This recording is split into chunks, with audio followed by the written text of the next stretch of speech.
नमस्कार। मैं सविता सिंह मीरा सदीनामा की ओर से आ गई हूँ लेकर दिनांक 7 सितंबर 2024 का संपादकीय, जिसका शीर्षक है ओलंपिक के बाद डालें खेलों की प्रतिभाओं पर फिर से एक नज़र। और इसे लिखा है हमारे अतिथि संपादक सूरज सिंह बैस ने।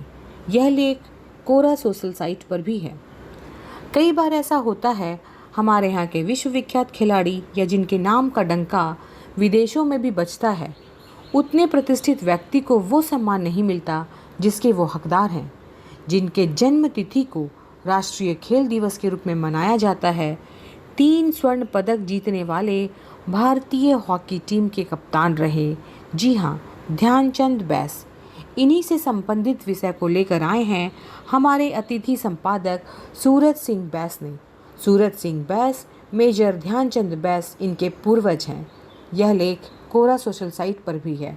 वो लिखते हैं, जिस खिलाड़ी के नाम पर राष्ट्रीय खेल दिवस मनाया जाता है और जिस हॉकी के जादूगर की प्रतिभा का एडोल्फ हिटलर भी कायल था, जिस कालजयी खिलाड़ी की 4 हाथों 4 हॉकी स्टिक वाली प्रतिमा वियना ऑस्ट्रिया में स्थापित है, उस महान खिलाड़ी को इस देश में बीमार होने पर एम्स दिल्ली के जनरल वार्ड में भर्ती किया गया था और हॉकी का वह बेताज बादशाह देश के सबसे बड़े अस्पताल में अनाथों की तरह मुफलिसी में मर गया।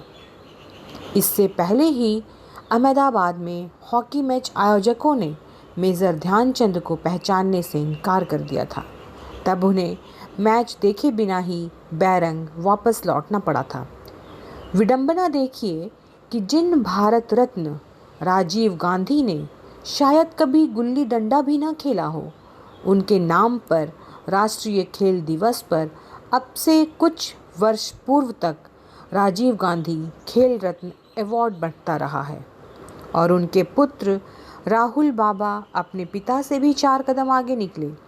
2011 में मेजर ध्यान सिंह बैस का नाम देश के सर्वोच्च नागरिक सम्मान भारत रत्न के लिए पीएमओ द्वारा भेजा गया था, लेकिन सुपर पीएम और सभी खेलों के महारथी राहुल गांधी ने मेजर ध्यानचंद के 3 ओलंपिक गोल्ड मेडल, 185 मैचों में 570 गोल को भारत रत्न के लायक न समझा और उनका नाम काटकर राजनीतिक स्वार्थवश रातों रात सचिन तेंदुलकर को भारत रत्न बना दिया गया। इसके बाद आई सरकारों की वोट बैंक की राजनीति में मेजर ध्यानचंद फिट नहीं हुए। कहते हैं कि सरकार की बेरुखी से खफा मेजर ध्यानचंद अपने बच्चों से कह गए थे कि पान की दुकान खोल लेना, लेकिन इस देश के लिए हॉकी मत खेलना। हालांकि अभी 3 वर्ष पूर्व भारत सरकार ने खेल रत्न पुरस्कार उनके नाम पर करके कुछ तो भूल सुधार किया है। शायद इसी का परिणाम यह है कि अंतर्राष्ट्रीय स्तर पर भारतीय खिलाड़ी अब बेहतर प्रदर्शन करने लगे हैं। पिछले ओलंपिक में भी भारत को पदक मिला था और इस बार के फ्रांस ओलंपिक में भी भारतीय हॉकी टीम कांस्य पदक पाने में सफल रही।